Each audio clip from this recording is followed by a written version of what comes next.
Et on attaque la partie 3 du concours XENS Math A version Psy, édition 2025. Je te laisse regarder l'énoncé et on attaque avec la question 9. Justifier que f c'est 1 et que f est convexe et donner l'ensemble de ses minimiseurs. Eh bien, on va vérifier tout ça à la main. Déjà, on a que f est C1 sur R étoile. Ensuite, f est continu en 0 puisque les deux limites sont égales.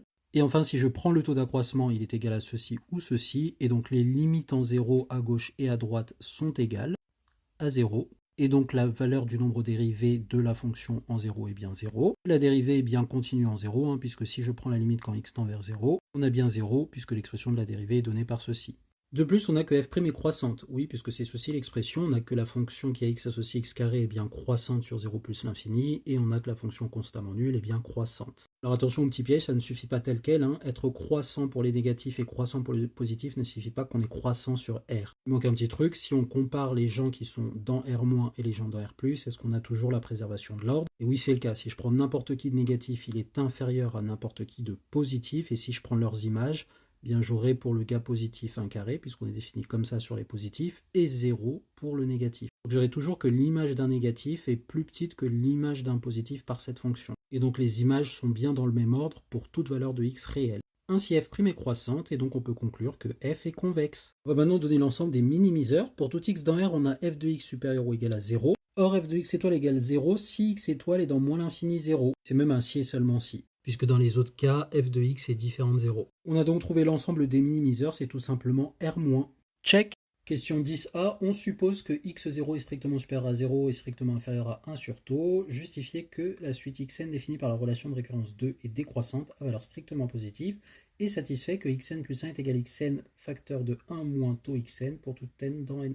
On a que pour tout n antinaturel, xn plus 1 est égal à xn moins taux f' de xn. Donc xn plus 1 moins xn est égal moins taux f' de xn. Or, on sait que la dérivée est toujours supérieure ou égale à 0. Donc ceci est positif, ceci est strictement positif, et donc tout ceci est négatif. Ainsi xn est décroissante, check. On va montrer par récurrence à l'arrache que xn est strictement positif pour tout n antinaturel, donc initialisation x0 strictement positif d'après l'énoncé, check. Soit n tel que xn est strictement positif, montrons que xn plus 1 est strictement positif. On a que xn plus 1 est égal à xn moins taux f' de xn, mais vu que xn est strictement positif par hypothèse de récurrence, ça c'est égal à xn moins taux xn carré. La dérivée vaut x carré pour les x positifs. Et ça se factorise en xn facteur de 1 moins taux xn. Or, on a que ceci est strictement positif par hypothèse de récurrence, et on a que ceci est strictement positif. Pourquoi? Parce que 1 sur taux est strictement supérieur à x0 d'après l'énoncé. Et d'après ce qu'on a dit juste avant, la suite est décroissante, donc x0 est supérieur ou égal à xn. Donc xn est strictement inférieur à 1 sur taux. Donc je multiplie par taux qui est positif, ça me fait bien que 1 moins taux xn est strictement positif. Donc j'ai bien que xn plus 1 est strictement positif. Check.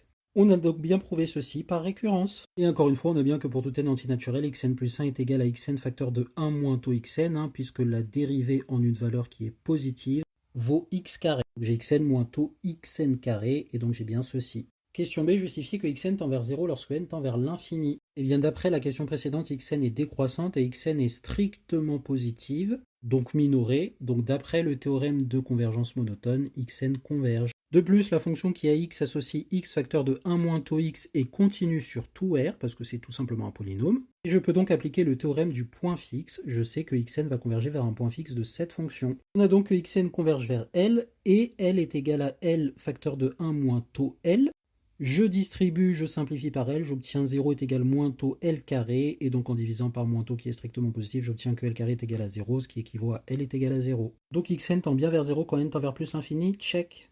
Question C, montrer que 1 sur xn plus 1 est égal à 1 sur xn plus taux sur 1 moins taux xn pour tout n antinaturel. Soit n un antinaturel quelconque, je peux faire 1 sur xn plus 1, puisqu'on a démontré juste avant que xn plus 1 est strictement positif, donc différent de 0, et donc c'est égal à ceci. Pareil, tout ceci est valide, car xn est différent de 0, et ceci est différent de 0, vu que xn est strictement inférieur à 1 sur taux, par le raisonnement que j'ai fait ici dans la récurrence. Je fais tout simplement une décomposition en éléments simples, et j'obtiens ceci. En mettant au même dénominateur, on voit rapidement qu'on a bien l'égalité. Check. Deuxième partie de la question, on déduire que xn est inférieur ou égal à x0 sur 1 plus n taux x0. Bien, je viens de montrer que pour tout cas, 1 sur xk plus 1 moins 1 sur xk est égal à ceci. Je fais juste passer ça de l'autre côté de l'égalité. Et donc je vais sommer pour k de 0 à n-1. Ce qui me donne que cette somme-là est égale à cette somme-là. Ici, vous avez reconnu une somme télescopique, donc j'ai le terme ici en n-1 qui fait 1 sur xn, moins 1 sur x0, tous les autres se simplifient. Je factorise ici par taux, et finalement en isolant 1 sur xn, j'obtiens que 1 sur xn est égal à 1 sur x0 plus taux fois toute cette somme. Je l'inverse, puisqu'évidemment tout ça est strictement positif, donc différent de 0. Et je divise par x0, ce qui équivaut à multiplier le dénominateur par x0, donc j'ai 1 plus taux x0 fois cette somme. Et ça, j'affirme que c'est inférieur ou égal à 1 sur 1 plus taux x0 n. Pourquoi? Parce que j'ai que 1 est inférieur ou égal à 1 sur 1 moins taux xk, quel que soit k. Pourquoi? Parce que taux xk est strictement positif. Et donc 1 moins taux xk est inférieur ou égal à 1. Je passe de l'autre côté et je rajoute 1. Et je divise par ça qui est différent de 0. Et je somme de 0 à n-1 et j'obtiens donc du coup n est inférieur ou égal à ceci. Et quand j'ai un quotient, si je prends une quantité plus petite que le dénominateur, je majore la quantité globale. Donc vu que n est plus petit que cette somme-là, j'ai que 1 sur 1 plus tout ça est plus petit que 1 sur taux x0 n. Taux x0 sont bien strictement positifs. Je peux le voir aussi en mode je multiplie ici par taux x0, pareil ici. Je rajoute 1, donc c'est dans cet ordre-là, et tous les deux sont positifs, je prends les inverses pour n différent de 0, et j'obtiens bien cette inégalité-là. L'inégalité à démontrer est évidemment vraie quand n est égal à 0, et tout ce qu'on a fait ici, on précise que c'est pour n plus grand que 1.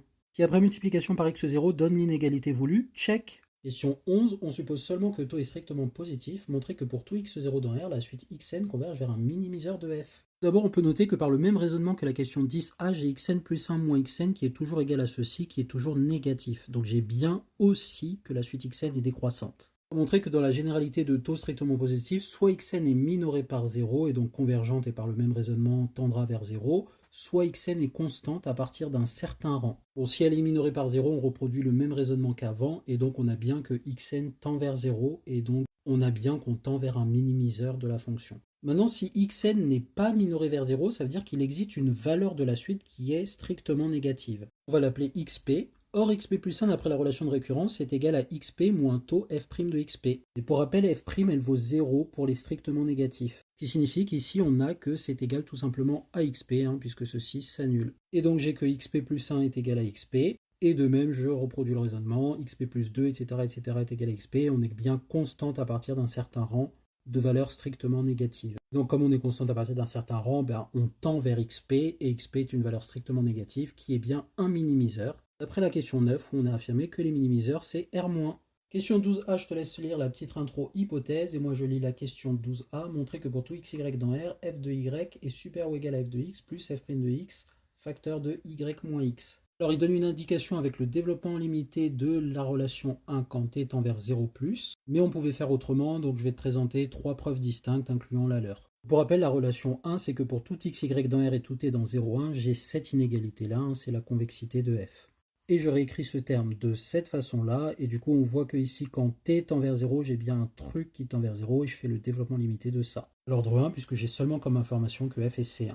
J'obtiens donc cette nouvelle inégalité avec mon développement limité qui apparaît sur la gauche. Je simplifie les f de x, et je divise par t, on va supposer t différent de 0, et j'obtiens finalement cette inégalité-là. Pourquoi? Parce qu'un petit taux de t2 divisé par t, ça fait un petit taux de t. Je te laisse démontrer ça en commentaire. Et j'obtiens finalement cette inégalité-là, et je vais passer à la limite quand t tend vers 0 plus dans cette inégalité, qui me donne bien l'inégalité voulue, check. Deuxième possibilité, soit xy dans R, supposons que x est inférieur ou égal à y, on fera dans l'autre sens après. Bon, si x égale y, c'est trivial, donc on va les supposer distincts. La fonction vérifie les hypothèses du taf, et donc j'applique le théorème des accroissements finis, et j'ai l'existence d'un z dans l'ouvert tel que ce taux d'accroissement est égal à f' de z. Or z est supérieur ou égal à x. Pourquoi? Parce que z a été pris dans l'intervalle x, y ouvert. Rappel, x est strictement inférieur à y. Et donc on a que f' de z est supérieur ou égal à f' de x, car f' est croissante, car f est convexe d'après l'énoncé. Et donc je remplace f' de z par le taux d'accroissement, et j'ai bien l'inégalité voulue après avoir réarrangé, sachant que y moins x est strictement positif, et qu'en multipliant je ne change pas l'inégalité. Check. Je le fais aussi rapidement dans le cas où x est strictement plus grand que y, et c'est un peu la même chose, sauf qu'il faut simplement faire attention ici où je multiplie par y moins x est strictement négatif, donc l'inégalité change de sens en passant de ici à ici. Donc j'obtiens bien l'inégalité voulue, check. Dernière méthode, je te laisse la faire en commentaire, tu peux noter que ça va être l'équation d'une tangente bien choisie. Alors fais attention à ne pas t'embrouiller avec les y, peut-être change les lettres à la place de y mais z, et calcule l'équation de la tangente, et donc tu verras que tu auras ceci par la convexité de f. Check aussi, parce que je sais que t'es BG et que tu vas y arriver. N'hésite pas si tu as des questions à les lâcher en commentaire. On se donne rendez-vous pour la suite. Bisous!